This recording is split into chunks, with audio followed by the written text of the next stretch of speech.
I saw a hand. Yes, ma'am, all the way in the back. And just remind everybody, by the way, this meeting continues to be on the record, so you've just been read your Miranda rights. Yes, ma'am. Next to last row, I saw, or last, either way.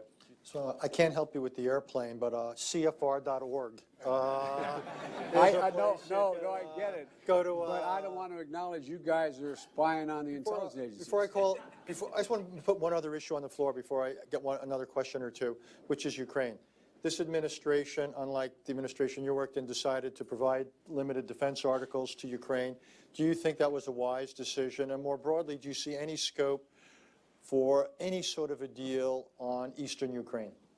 The answer is yes, I think it was a wise decision. But then again, I was pushing that for 2 years before we left. So, and the reason is I think the more you up the ante, the cost to Russia for their aggression. I mean, as you all know, and you know this better than anybody, you know, the one big lie going on about Ukraine back in the rest of Russia is that no Russian soldiers are engaged, they're not dying, no body bags are coming home, et cetera, because there's overwhelming opposition on the part of the body politic in Russia for engagement in Ukraine in a military sense. Do I think I think the Donbass has potential to be able to be solved, but it takes two things. One of those things is missing now, and that is I'm desperately concerned about the backsliding on the part of Kyiv in terms of corruption. They made, I mean, I'll give you one concrete example. I was, not but it just happened to be that was the assignment I got. I got all the good ones. So I got Ukraine. And I remember going over convincing our team, or others too, convincing us that we should be providing for loan guarantees. And I went over, I guess, the 12th, 13th time to Kyiv, and I was supposed to announce that there was another $1 billion loan guarantee. And I had gotten a commitment from Poroshenko and from Yatsenyuk that they would take action against the state prosecutor, and they didn't. So they said they were walking out to press conference. I said, no, I said, I'm not going to, we're not going to give you the $1 billion. They said, you have no authority. You're not the president. The president said. I said, call him. I said, I'm telling you, you're not getting the $1 billion. I said, you're not getting the $1 billion. I'm going to be leaving here. And I think it was, what, 6 hours? I looked, I said, I'm leaving in 6 hours. If the prosecutor's not fired, you're not getting the money. Well, son of a bitch. Got fired. And they put in place someone who was solid at the time. Well, there's still, so they made some genuine, substantial changes institutionally and with people. But in one of the three institutions, there's now some backsliding. The courts? Yes, and they had made that commitment that they wouldn't do that. And so when we left, the first thing I spent a lot of time, as did Mike, because this was his territory as well, and people like Charlie Kupchan and Victoria. And anyway, there were a lot of good people we had working on this. We spent a lot of time with Vice President Pence because I was worried that they would make a mistake there would be a sin of omission rather than commission, failing to do certain things or say certain things. And that was at the time when there was an alleged, or there was a grave concern among the foreign policy elite that maybe a deal was made to lift sanctions. Whether that was true or not, but that was the atmosphere right after the election. And so what happened was they did some good things, and they now, what's his name, the guy they have over there? Kurt Volker. Kurt Volker, solid guy. But Kurt, as the best of my knowledge, does not have the authority or the ability to go in and say, you don't straighten this up, you're out of here. Because look, it all gets down to a simple proposition. We spent so much time, as you know, because I went to you for advice. We spent so much time on the phone making sure that everyone from, at the time, Hollande to Renzi to wouldn't walk away. They wanted no part of these sanctions on Russia. It had an impact on them. It was basically, you got to do that. And thank God Merkel was strong enough at the time to reluctantly, she didn't like it either, to stand with us. But always worked in Kyiv is I said, look, it's a simple proposition.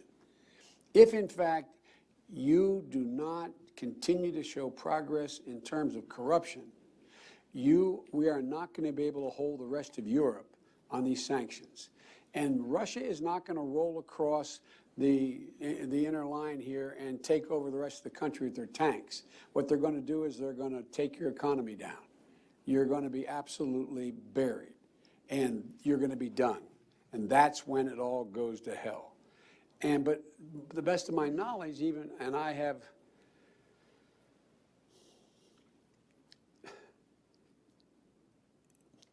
it's a very difficult spot to be in now when foreign leaders call me.